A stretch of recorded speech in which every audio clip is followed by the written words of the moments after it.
Do you feel stuck in your negative thinking? Once you frame something in a negative aspect, it sticks. Our minds are built for safety and security, so we are hardwired to keep this information. In today's video, my husband Russ and I will discuss the next two cognitive distortions, better known as negative thoughts, you have when you're stressed. If you missed last week, check out this video here. Stay tuned to the end to learn how you can assess which negative thought you have and how to overcome them. Hi, welcome to Intentional Marriages webinar. Hello, everyone. My name is Danielle West, and this is Russ, my husband. Hello, everyone. For the month of June, we are talking about stinking thinking patterns, and last week we reviewed two of them, personalizing and magnifying, and this week we're going to review overgeneralizing and emotional reasoning. Yes. So you can go back to last week's to review the overview of the 6 patterns, but this week we're going to jump right in. Overgeneralizing is something I did a lot when I was growing up, and I can tell you that the last 15 years of counseling has really helped me overcome this one. So overgeneralizing is someone that says, oh, I had a fight with my friend, that's it, our friendship is over. Or I'm trying to lose weight and I messed up, I'll never lose weight, I'm never gonna try again. Or a family member upsets you, well, that relationship's over. And what happens to an overgeneralizer is that they withdraw and they get very bitter and frustrated, and they have a tendency to just leave the situation alone. They don't ever come back and try to recover it.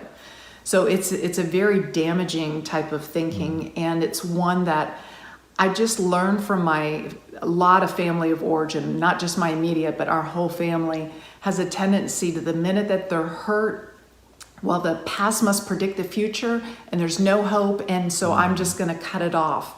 And there's no talking through things. So it's very damaging. And again, like with all these negative thinking patterns, the best thing to do is actually review the facts, because if you try to manage this on your own, you're in such an emotional soup about the situation. It's best to talk about it with your spouse or a good friend or a counselor to help you see outside of the situation that there are possibilities that you can actually work through. So let's say you had a fight with your friend. Well, wait till you both calm down and revisit it and mention, I hated the way things ended. Can we have another chat about this? And especially with family members, the best thing to do is not let that predict the rest of your future. Right? We need to come back. We all have bad days. We all have misinterpretations. We all make mistakes. We say things we regret. So don't let those situations magnify to the point where you never revisit them. So overgeneralizing can be extremely damaging, and I'm just super, super grateful that for me, it took a lot of counseling to break me of that habit. You've done a great job, though, working through it. Thank you. It's been hard. A great job. It's hard. It's hard to face it. When you would rather escape from it, it is hard to face it. And like you said, it helps to talk to someone to help them, to help you see the truth, right? Because we replace the truth with this negative stuff. Right. On the emotional reasoning side, what we do there is everything's based off our feelings. So if we feel it, it must be true. So if I'm not feeling loved, well, that means my spouse must be, seeing someone else, instead of assuming the best and replacing that thinking with, well, wait a minute, if I'm not feeling loved, if I'm lonely, then go to your spouse and say, I'm really feeling lonely right now. I'm not sure why, but usually these feelings, once again, come from our childhood, where we didn't feel loved in our childhood, or it was a performance-based loved environment where we only felt loved if we made an A on the report card or made a touchdown. Yeah, or made our bed perfectly every day. So if we didn't feel loved growing up, then we don't feel loved now, and we kind of tell ourselves this lie. Well, it's because my husband doesn't love me or my wife doesn't love me, which once again we're letting our feelings drive our beliefs versus our thoughts and thinking logically. And all of these, when we feel these things, and start this negative self-talk, if we can do two things, if we can step back and say, why am I feeling this way? What would be a positive self-talk versus a negative self-talk? And then go to our spouse, or if we can't, as Danielle said, go to a friend or a counselor and just say, I'm feeling these really negative feelings, and try to know that if you're feeling really negative feelings, they're really more about what's inside us than what our spouse is doing or not doing. That was a huge epiphany in counseling, because I always blamed the behavior on the person, not because of what I was thinking.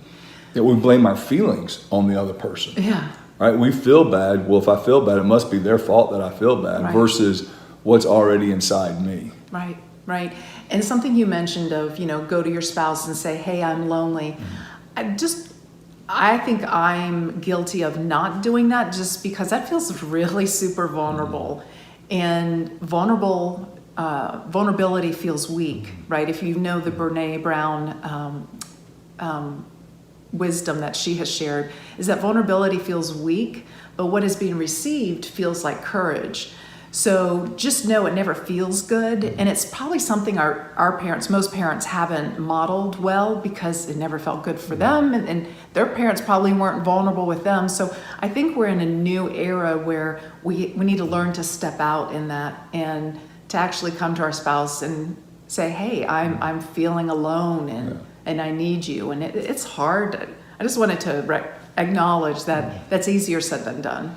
And next week, we're going to talk about minimizers, and minimizers really struggle with being vulnerable. So we'll talk a little bit about it. So if you're right now thinking there's no way I could do that, make sure you join next week. We'll talk about you must be a minimizer, and we'll talk a little bit about that. Yeah.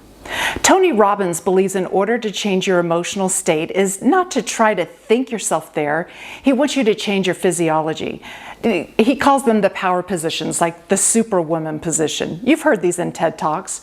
Harvard did a study that confirmed what Tony has been saying for years. The minute you focus on negative thoughts, you tend to spiral. It literally takes work to see and feel the upside of a situation. Let me know if Tony's suggestions work for you. And ladies, can you relate to these negative thinking patterns?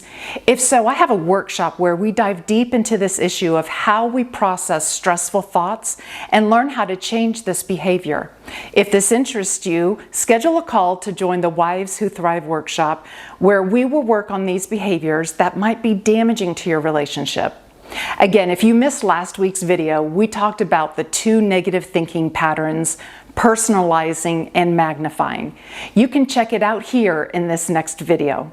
Remember, to have an extraordinary marriage, be intentional.